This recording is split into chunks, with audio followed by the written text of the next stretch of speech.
Welcome!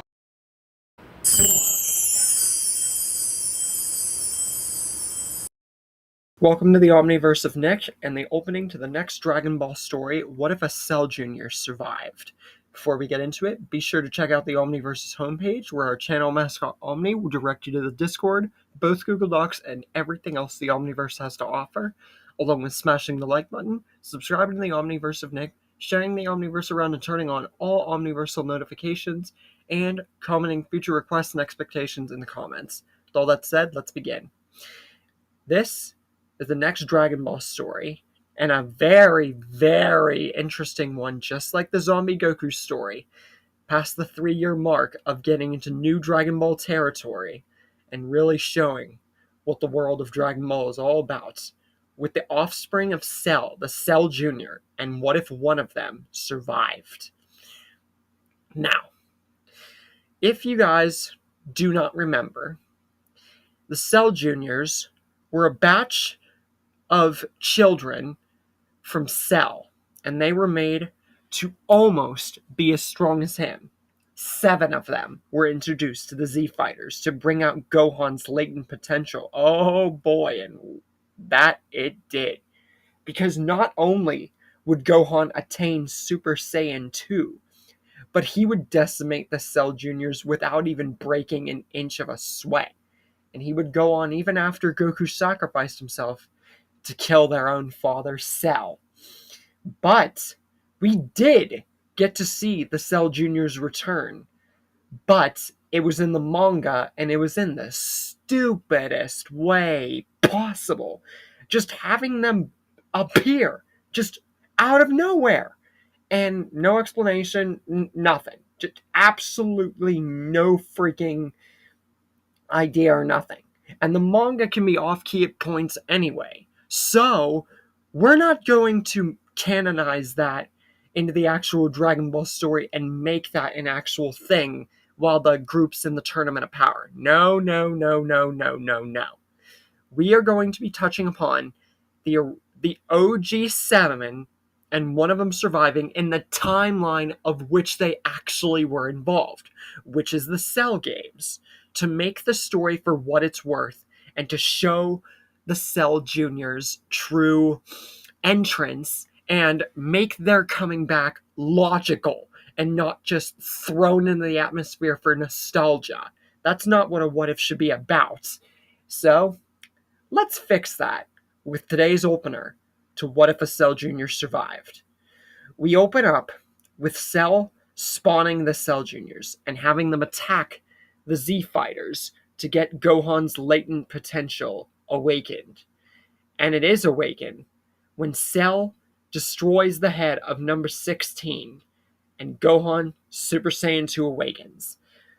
After that, he easily decimates every single one of the Cell Juniors until he goes after the one that was trying to retreat, the very last one that was trying to retreat. He slaps it down to the ground and kicks it, but this is where the story takes the biggest turn. The hand that Gohan squished, this time, he doesn't see it. This time, it remains hidden amongst rocks, rubble, and debris.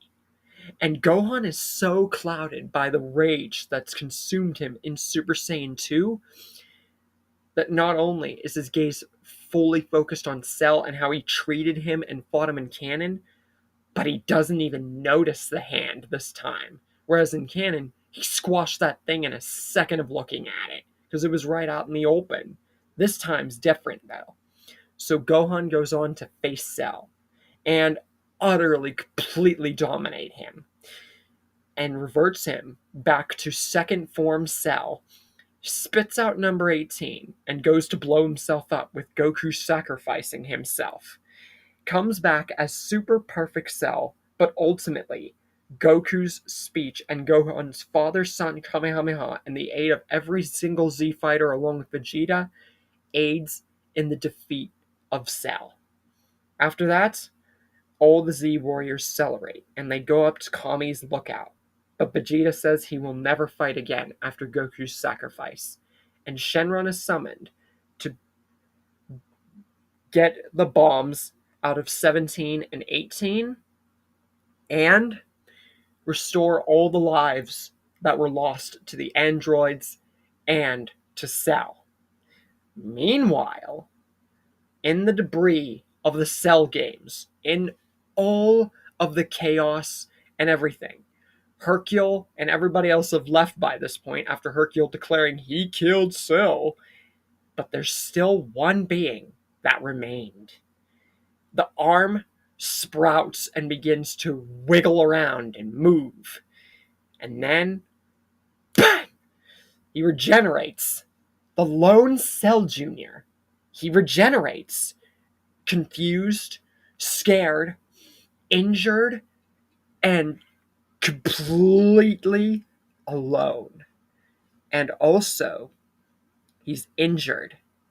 Very injured. That regeneration not only took what was left of the life out of him, but that Gohan killed all of his brothers and his father.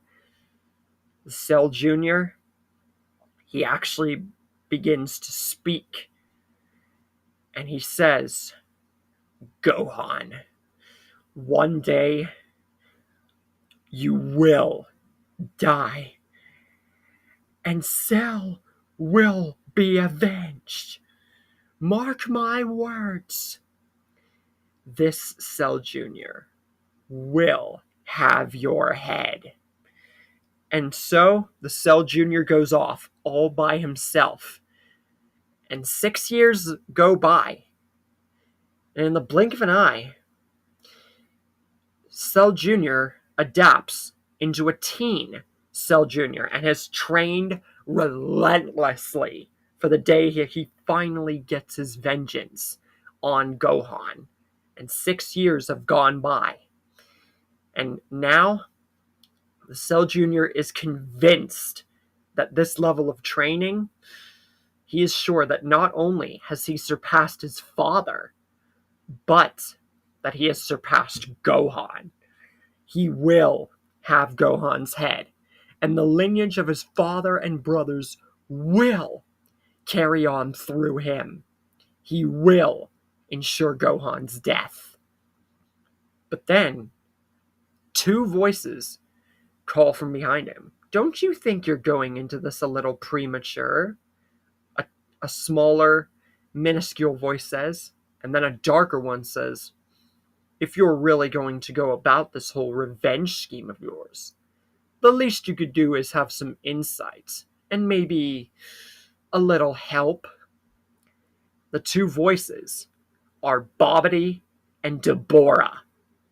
And the teen Cell Jr., having no idea who these creatures are, demands to know who they are and gets into a fighting stance ready to protect himself. Because not even he sensed their presences, and he has been in this lone spot of a desert wasteland training for 6 years, and not once did he pick up their signatures. Babidi introduces himself as the Great Wizard Babidi, and he has studied this Cell Jr. for quite some time. He is on a mission to revive his greatest asset, a legendary beast and destroyer called Majin Buu. And he sees that this Cell Jr. is quite capable. He's even read into his mind, forgive him, and seen his past is quite interesting. His father, he had a power that if he was still alive, he would have made a great subject. As for him, he's the last of his kind. Surely he doesn't want to go out guns blazing without a true plan, does he? If he goes alone, it might as well just end up the exact same way. But with him, well,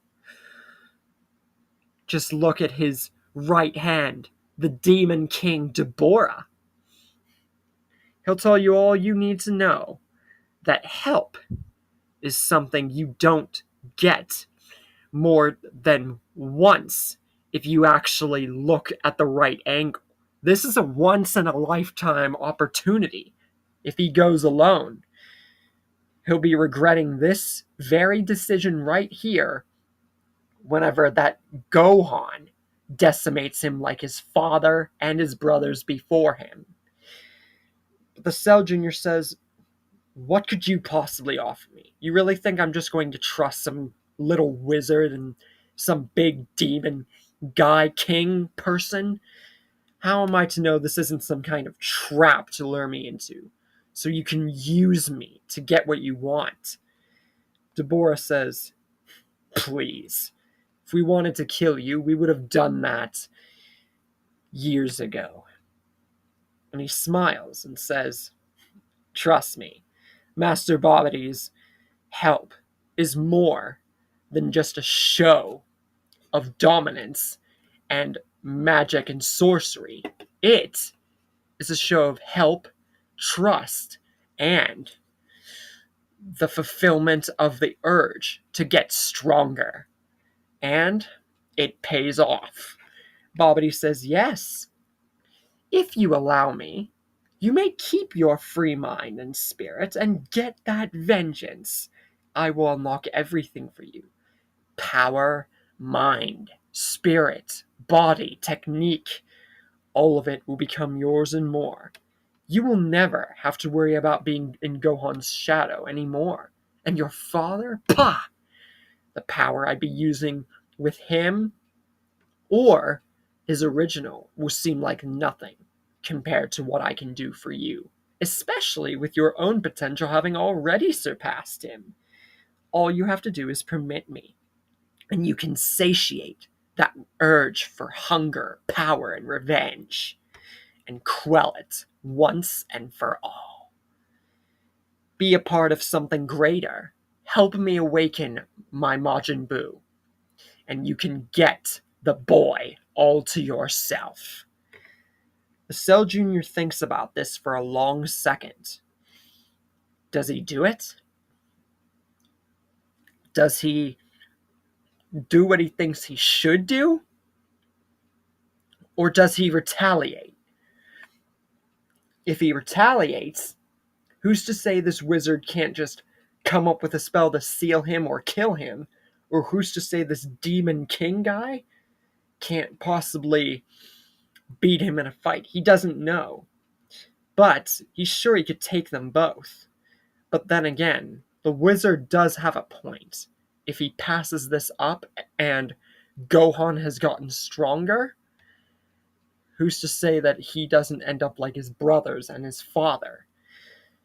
So after thinking for a very, very long moment, the Cell Jr. comes to a decision. Very well. I will agree to your proposal. But my mind is free from your satiated power and mind control.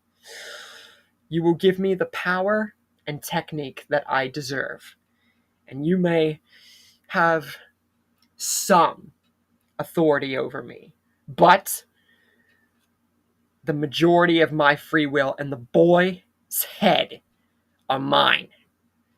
I will not become a servant like this Demon King, but I will operate with you if it means Gohan will be my opponent and mine alone. And Bobbity is perfectly okay with that, because he sees this as to be a win for him as a whole. So, he uses his magic. And before long, we get Majin Cell Jr. But he also makes him an adult. So this isn't teen Cell Jr. He has made him into a full, perfect adult Cell Jr. under Majin control.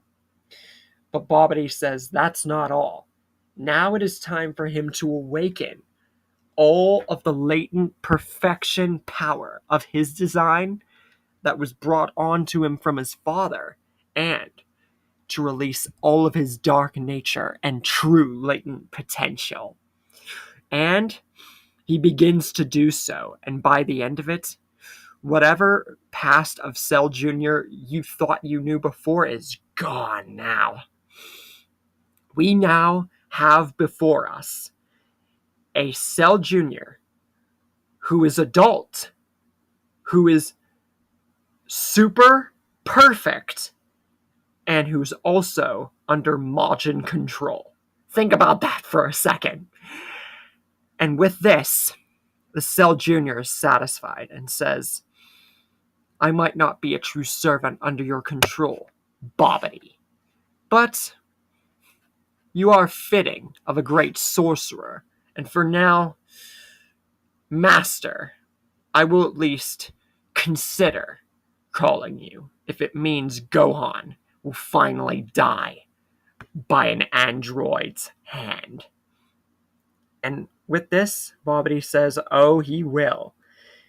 But now we must wait. It is not yet time for us to resurrect my creation. But it will come time soon. So they wait for a year, and by this point, 7 years fully have passed for our main cast. And Bobbity is elated because now he knows that the time to resurrect Majin Buu has finally arrived. So he unleashes Pui Pui and Yakan. And Deborah says, you think it's finally time to release our latest candidates to ensure maximum efficiency for this plan, to at least ensure almost all, if not close to all, of the energy, if these humans truly are as easy pickings, or if we're going to have to deal with this boy Gohan and really get a challenge. At least these two will be worth a distraction to get us a good majority of the energy. Bobbity says, very well. At least they'll serve some purpose. And he unleashes Spopovich and Yamu. And he tells them, go to this tournament that these humans are holding. Get me energy. And if you fail to get a good majority, you can expect your heads to be like the people's here, which we know those to be the people that they killed, which Gohan saw. You will suffer if not energy is brought to me. You will get me energy that is deserving enough to call you worthy servants. Now be off. And so, Yamu and Spopovich go off to the tournament grounds to go and get their plan. The Cell Jr., though, says, if you'll pardon me, Bobbity, or should I say Master, I have a suggestion. My power is more than enough to kill not only the boy, but all of his measly little friends, easily, especially if what I'm seeing and hearing and what I seem to know about Goku passing on his father. I believe that to further quell this maybe problem of the boy getting stronger than his father and his previous 7-year outing, I have a plan that brew me into existence from my father that I believe could work into my own design thanks to you and my own training, and to show what this latent potential of my own design has truly brought on, if you'll permit me. And Bobby is intrigued by this, so he allows it. And the Cell Jr. begins to sprout his tail, and he spawns 7 Cell Juniors. So, before I show you the design, let's just think about this for a second. This is a Cell Junior spawning Cell Juniors. So you can consider these let's just say this. You can call this the second breed of Cell Juniors, or Cell Juniors the 2nd, or whatever you really want to call them. Here is what they look like. Since Cell is green and the Cell Juniors are blue,